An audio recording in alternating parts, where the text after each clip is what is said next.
menyalahkan orang lain. Sekarang kita kerjakan apa yang sanggup dan bisa kita persembahkan. Itu indah, Pak. Jadi ini Saraswati. Jadi kita diiyakan semesta raya ini. Kalau kita ini benar-benar merugikan sesama hidup, jangan kerjakan. Lakukan yang mampu. Betul-betul kita lakukan dengan ikhlas. Kita kan belum pernah ikhlas, Pak. Belajar ikhlas. Saya kalau nyontoin belajar ikhlas itu tidak susah, Pak. Kalau panjenengan tidak ke sungai atau duduk di atas kloset, masuk WC, plung-plong untuk ikhlas. Seperti itu ibaratnya. Kalau sudah dibuang jangan dipungut lagi. Niku. Betetet, Pak, saya sebulan di sini itu wis melebihi kuli saya. Kuli sudah pada pulang, saya tidak. Tapi ketika saya mengerjakan itu, saya usahakan orang tidak melihat. Tahu-tahu rampung. Gitu.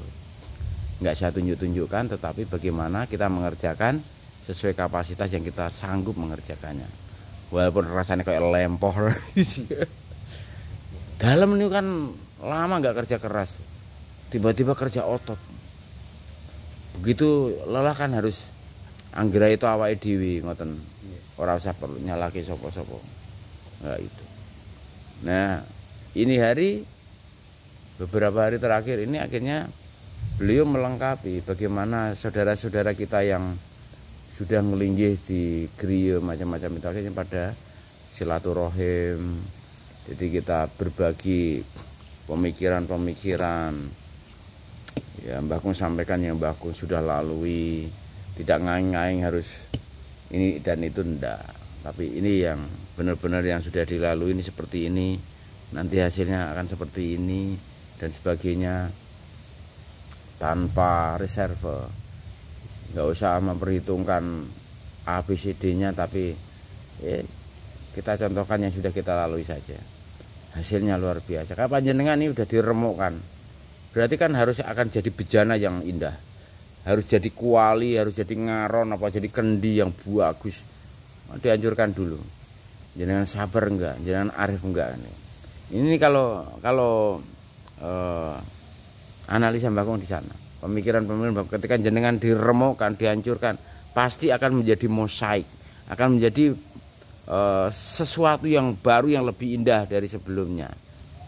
Tetapi saran saya, jenengan kalau mencari pasangan hidup jangan mencari istri, jangan mencari teman main cewek, tapi carilah pasangan sejati sebagai sakti. Contohnya kalau di ajaran Hindu kita, di ajaran Bali ini ada Saraswati dan Brahma, ikan Parwati dan Siwa, Wisnu dan Laksmi. Ini sebetulnya simbol, kiasan. Bagaimana sih ini seraungan antara lelaki dan perempuan itu bukan hanya mengejar enak-enak, bukan hanya mengejar untuk mendapatkan keturunan dan anak, tetapi mengejar keselarasan hidup, menyatukan perbedaan kelamin ini untuk menjadi kuat, untuk menggambarkan sang pemberi napas yang ada di dalam diri kita. Kalau kita tidak bisa mencerminkan sang pemberi napas dalam diri kita, remuk semuanya, Pak. Makanya jenengan diremukkan itu tadi. Kaitannya ke sana. Kamu harus siap diremukkan, kamu harus siap dihancurkan, dan sebaliknya kamu harus siap untuk dibentuk yang baru, sehingga nuansa kehidupan menjadi indah, berbagi sinar hidup, sehingga yang memandang itu tidak silau tetapi menjadi pelangi yang luar biasa. Ini sana, Pak. Jadi jangan kita bangga jadi terang, Pak, yang melihat silau. Jadilah kita sinarnya ketika orang memandang jadi bias pelangi yang indah. Ini ke sana. Itulah tujuan Islam, tujuan Hindu, tujuan Kristen, tujuan Katolik, tujuan Konghucu, tujuan apapun dogmatika dan ajarannya adalah menyatukan kembali sang pemberi napas dengan napas kita. Makanya pandungan nih, jagat gede jagat cilik nyawi jimring sariraning sun. Sapa weruh ing panuju sasat sugih pagerwesi. Sapa weruh sariraning pribadi sasat weruh pangerane. Kan ajaran leluhur manusia. Intinya ke sana. Inilah yang dikejar-kejar orang yang sudah diletakkan di Yerusalem, di Mekah, di berbagai macam sudut bumi menjadi tempat suci, agar kembali menyatu dengan Sang Pemberi napas itu. Karena dirimu adalah jawaban Tuhan. Dirimu adalah jawaban Tuhan. Tuhan tidak akan menjawab apapun kalau kita tidak mengerjakannya dengan tulus. Tetapi saat kita ini mau berkorban, mau menjalankan dengan ikhlas, mau menjalankan dengan lego, indah sekali beliau menyediakan apapun yang kita perlukan. Tapi jangan keakuan, tidak boleh sombong kita, tidak boleh. Pokoknya kalau tidak harmoni lupakan Pak. Tetapi kalau harmoni, nyaman, itu berarti anugerah beliau. Itu saran Mbah Kung. Mbah Kung belajar menjalankannya, dan Mbah Kung menyampaikan yang Mbah Kung dapatkan dan lalui. Maka semua ini tersedia di depan kita.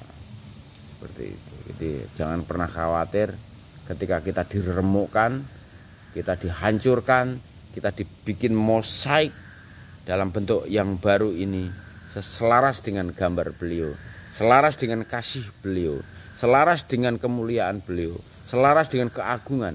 Maka kalau di Bali itu diperingatkan tuh, kuning putih. Bisakah enggak engkau putih kuning seperti putih kuning beliau, menjalankan kesucian dan kemuliaan Sang Pemberi napas? Itulah putih kuning. Makanya ada galungan, ada nyepi, dirayakan saat kuningan. Galungan ini adalah simbol kemenangan dalam kebajikan. Ini kan, kuningan ini kita dimuliakan karena kita mampu melalui, menjauhi dari hal yang buruk.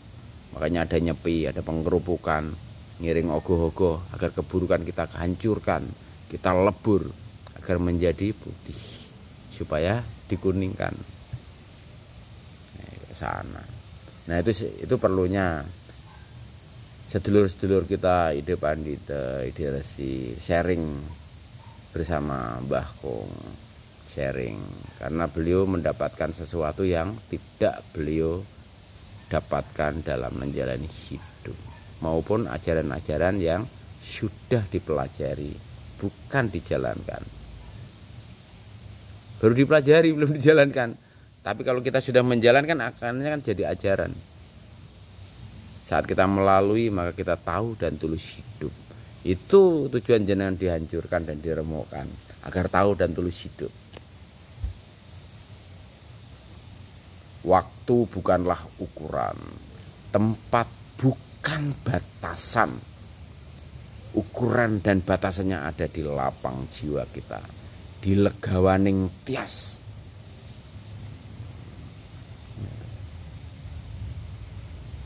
Kurang lebih seperti itu.